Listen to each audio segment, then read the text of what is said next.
Welcome back to Cosy Time. Now then, we've had a little break from Swee-ee-eep, giving you some time to think about the story. What do we think to Binkle and Flip? Naughty bunnies indeed, mucking about with Mary Mole's house and leaving all that mess. Whatever could possibly happen next? Well, let's return to the story and find out. We've just gone to a really big house and we've been met by a mouse who's a servant. Now then, let's find out in the story where we are. What page were we on? Can you remember? No. Let's go back.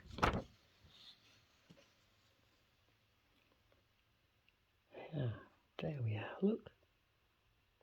A little servant mouse came running out of a big house and beckoned to them.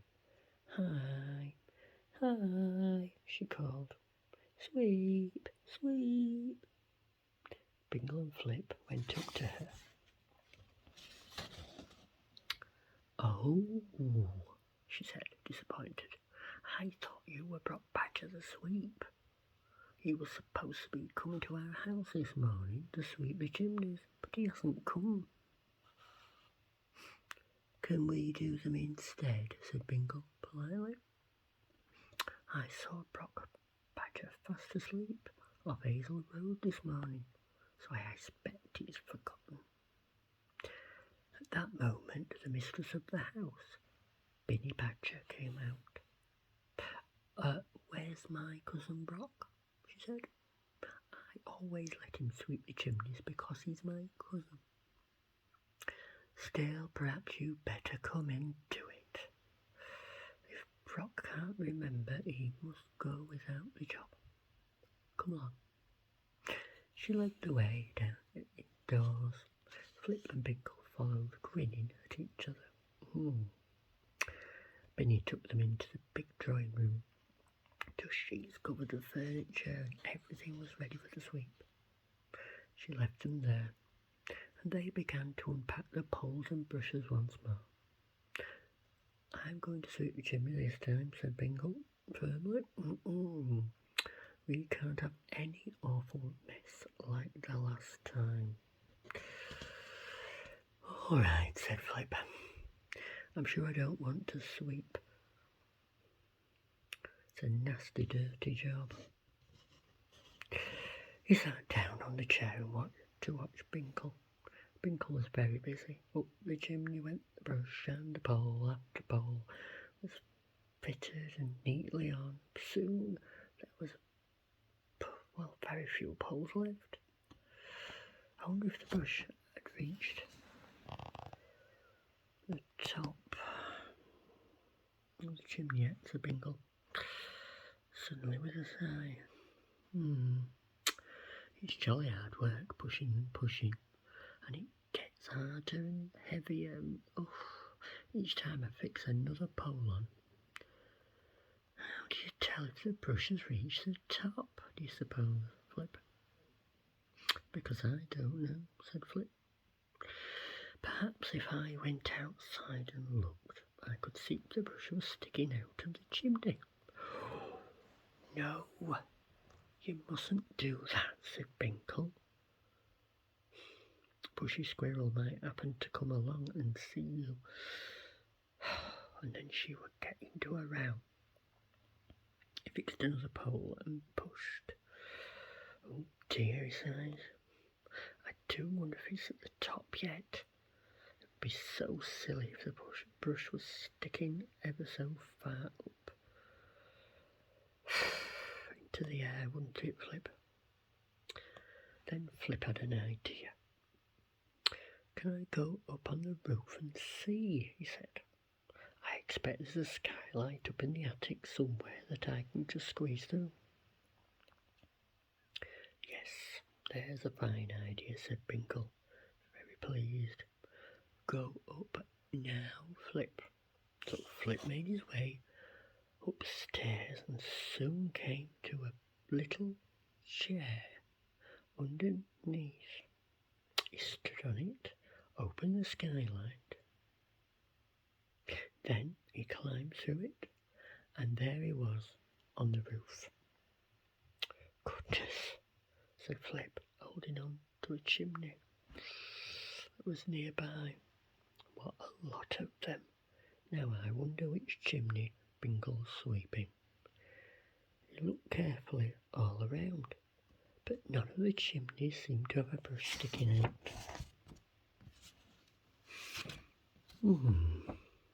That's a funny thing, said Flip. I suppose Binkle not made the brush long enough yet. Well, I'll sit down and wait and I'll see if the brush comes out, and then I'll go down and tell him. He sat down by a chimney and waited. It was very dull. Soon he stopped watching the chimneys and looked away over the country. There was a hill in the distance, and someone was running quickly down it in the direction of Bracken Hill town. That person's in a hurry, said Flip, watching. I wonder who he is. Flip wouldn't have stayed quietly on the roof had he known who it was. It was Brock Badger, hurrying to his cousin Binny's house to explain how it was he hadn't been able to sweep the chimneys that he had promised. He had been looking for his lost brushes all morning. Brock Badger hurried down the street and at last reached Binny's big house. He went in the back way and found Binny in the kitchen, helping her little servant mouse do some washing. Well, Brock Badger, she exclaimed, this is a fine time of the day to come. Wait until I put this pan of water on the fire to boil, and then I'll hear what you've got to say. She and the little mouse put the heavy pan of water on the fire. Then Binny turned to Brock. My brushes were stolen, he said. That's why I couldn't come. But I'll do the chimneys when I get them back, Binny. I promise. It's too late, said Binny. Too late. Oh, can you see the brush poking out there? Flip's looking down the chimney. He hasn't realised that it's coming up the other chimney. It's too late, said Binny. I've got 2 sweeps now. They're doing them. They're in the drawing room. Binkle was certainly in the drawing room, still fitting on the poles, but Flip was, well, where he left him, up on the roof. He had become very tired of waiting for the brush to appear. I'll just peep down 1 or 2 of these chimneys and see if I can see it anywhere, he decided. The chimneys were so tall that he had to climb up and sit on them before he could look down. He just climbed up to look in a pair of chimneys when something dreadful happened. Oh, what could it possibly be? The brush suddenly jerked out of one he was balancing himself on, and pushed him head foremost down the one he was looking into. Oh my, what's going to happen next? Let's turn the page and find out. Poor Flip down the chimney went into the sooty darkness, trying to catch at something just to stop himself, but he couldn't, and then splash!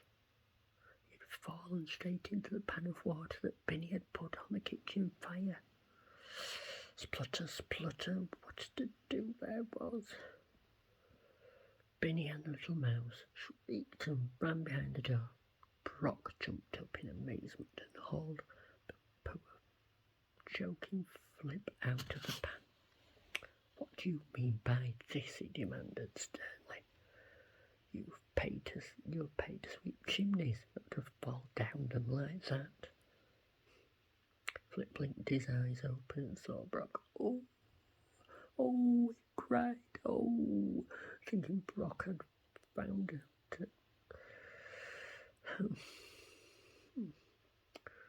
Thinking that Brock had found out that he and Binkle had stolen his brushes. "Forgive us, Brock.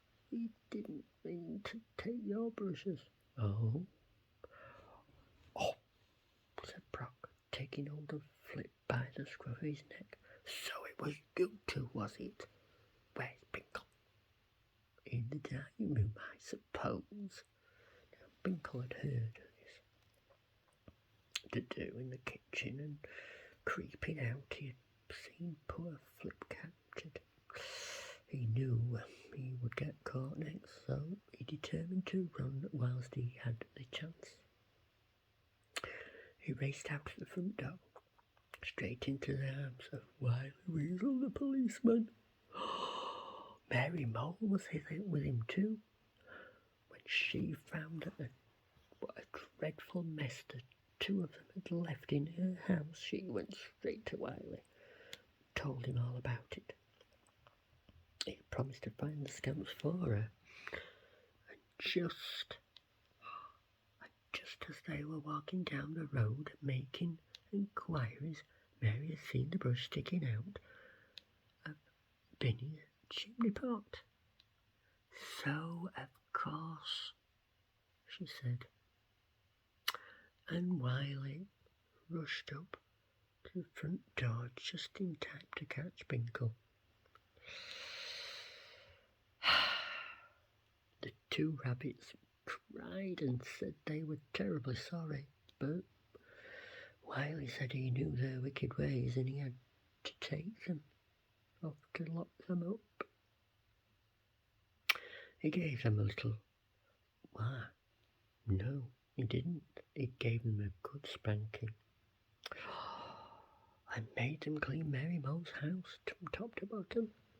Then he gave them another spanking, just for luck, and sent them off. "We will be good now," said Flip sorrowfully. "Yes, till the next time you're naughty," said Wily Weasel with a grunt. And he was just about right.